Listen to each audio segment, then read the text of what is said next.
Hello everybody. It's been a long time and I'm going to do a little tea talk today about how to prepare for a colonoscopy. I'm drinking right now some ginger tea, and it's a clear liquid, which is very good especially for your day before the actual exam. Okay.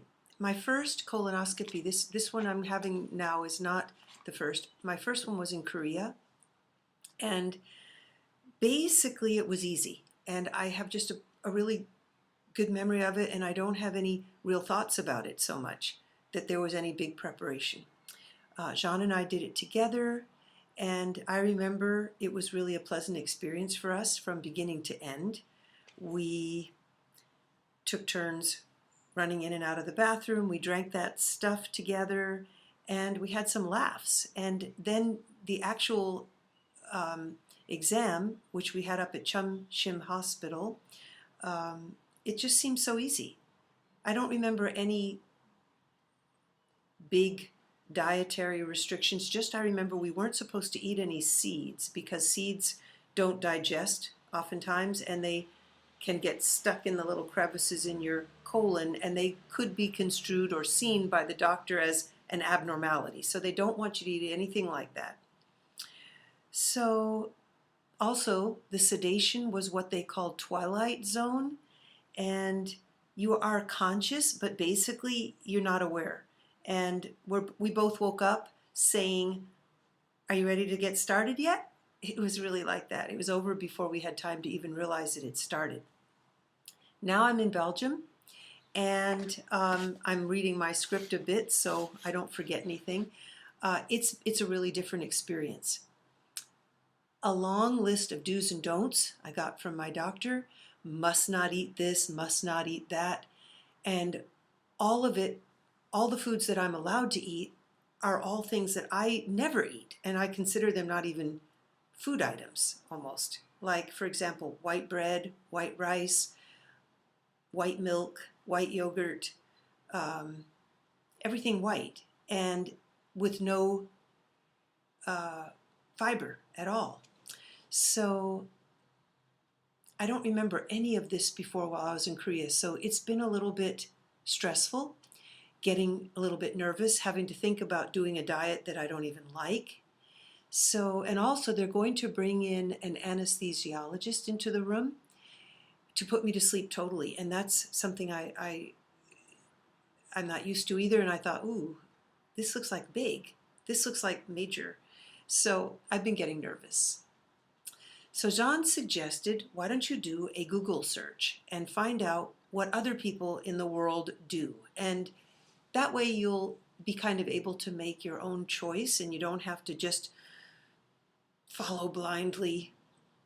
Okay, so I did. And I found so many pages, PDFs, UCLA, Harvard Medical School, Auckland City Hospital, the Mayo Clinic, you name it, you can find it. A host of information, and I just love the internet because you can always find out answer to any question you have. So the main points that I found out. You need to have a low residue diet, which means low fiber. Anything that can stick and cause bulk is not helpful because you're trying to get rid of all the bulky stuff so that that little camera on that little tiny whatever it is, that it can see things as they are, not things that are not supposed to be there. So most of the recommendations were that 3 days before you should start with this preparation type of a diet. And some people said 6 days, some people said just the day before. So it's all a kind of a question of what works best for you and what you feel would be best. So I chose pretty much the 6th day. I've been juicing and eating a little bit of stuff, fiber. I'm not doing the white rice and the white bread thing. You cannot pay me to do that. Sorry.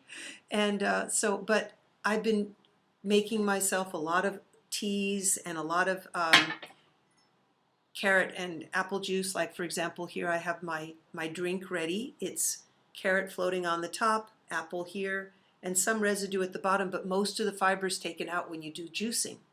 So I've been doing that for actually for weeks, but more sincerely serious for the last week. Now I'm on the 3 days prior. My exam is on Tuesday, and here it is Saturday. So Saturday, Sunday, Monday are the 3 days that I've decided to just go liquid. And it makes it easier. It just makes it easier. It's like you're preparing yourself for that drink that you're going to drink, and it just makes it easier for that drink to work if there's not a whole lot of stuff in there. So after looking at lots and lots of pictures, and especially of the intestines, and I made my battle strategy, and I can say that because it really does feel like a battle this time. So there's 3 things I would like to say. Number 1, choose your diet regimen. Whatever you decide, post it somewhere visible and stick to it. So here's what I made. It's backwards, but basically this is going on my refrigerator. It says Saturday liquids only, Sunday liquids only, and Monday clear liquids only. And then it also says enjoy. All the best. This is your spring cleaning. Thank your body, and blessings. Okay, so choose your regimen. And my 3rd day, as you noticed, I said I'm going to do all liquids, and the 3rd day I'm going to do clear liquids. And clear is defined by the UCLA Health System PDF that was my favorite. Clear is something you can read through. If you can read through it, it means it's clear. And so orange juice is not an option. But it's fun to check. Like, this is ginger tea, and it's clear. And the apple juice, not the carrot, but the apple juice is clear. So basically, I can drink apple juice, I can drink these clear teas, and that's what I'm going to stick to on the last day. And of course, water. So that's the first thing, is choose your regimen. Number 2, do your homework. Read up as much as you can so you can go into this procedure well prepared. And also it helps me, doing the search really helped me a lot.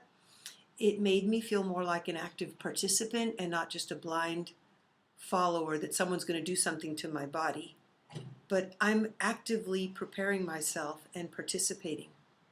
So that's a good thing. And also prepare and purchase all your food items that you're going to need beforehand so that you don't have to run out in a panic when you've been fasting and you're not feeling maybe all that strong and energized, and you'd rather be sitting with your feet up watching your favorite video. Okay, so prepare in advance. Number 3, during the liquid fast, I've also added something from my own bag of tricks that I've been doing for many years, and that is a coffee enema. It's a colon cleanser, and it feels really great, and I'm doing it every morning of these 3 days. And it helps keeps the toxins flushed out while you're fasting, juice fasting, and it feels really good. I've always enjoyed it. So if you're interested and if you've never done one, Google it and see for yourself. Okay, there's just one more thing that I want to say, and that is remember to smile and enjoy yourself. As you see, I'm trying. And also, visit a friend, ask a friend over, watch a movie, find something to do that you enjoy. So the time goes by in a nice, friendly way. And then the last thing that's very important, it's last but not least, is bless your food. Bless your food. Here's how I do mine. So for example, here's my juice that I made. I haven't drunk it yet, but you just hold it and you say thank you. Just say thank you. Thank you so much for these carrots. Thank you so much for these apples. Thank you so much for this wonderful, whole, healthy drink that I'm going to put inside my body, and may it really cleanse and help me heal. So that's what you do. Thank you. I'm going to drink it.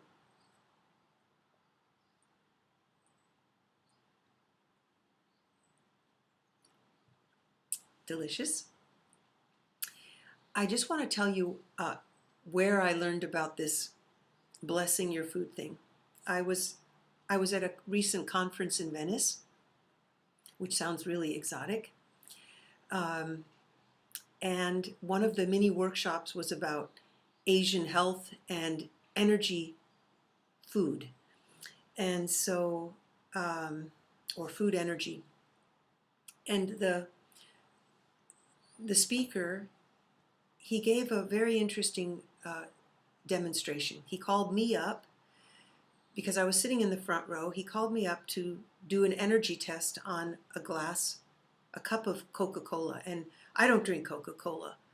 And I know Coca-Cola is not good for me. So it was a no-brainer. I held the cup in one hand, I put my arm out, and he muscle tested me. I'm holding the cup, and he pushed on my arm, and my arm went down, which means it's not good for you. It's like an energy that your body doesn't want. It weakens you. Then he took the glass of Coke, and I just watched him. He just went like this. And he gave me the Coke again, or in this hand, and then he asked me to put my arm out, and he muscle tested me, and he couldn't push my arm down. And so I was shocked. And it was such an amazing experience for me because I realized that prayer does matter. And what he explained to us is that the cells, the molecules, the liquid changes something when you are thanking it, when you are blessing it. You are putting this energy into it that actually changes it so that it's more healthy for you. So I'm not saying that you should just bless a lot of Coke and drink it, but I am saying that it's important to remember to bless your food. So that's it. I hope this has been helpful, and you can let me know if you have any tips that I forgot to mention. You can add them to the comments below. That would be great. And in the meantime, enjoy your colonoscopy. Bye-bye.